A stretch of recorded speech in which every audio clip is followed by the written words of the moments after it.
Leetcode BiWeekly Context 172. It is a medium problem. Question number 1.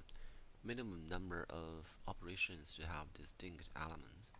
So if we go through this array backwards and count the frequency of each number, say 8, 5, 6, 3, 8, until we find a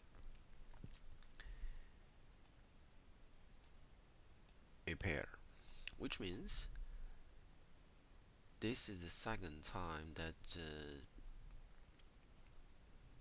this number presents, and we have to remove one of them, which is the previous one or anyone before this. But after this, 3, 6, 5, 8 will be safe, but 8 has to be removed.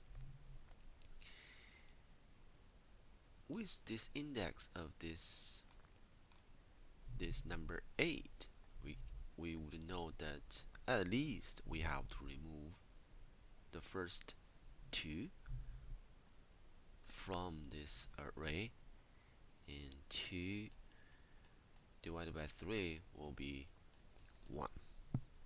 That's the total number of operations we have to do.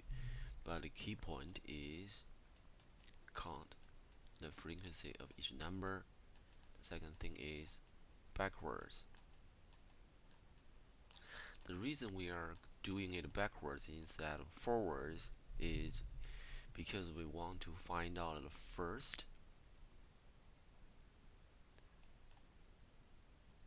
first same number, and anything before that will be removed first. But these are 3 key points we have to do to solve this problem.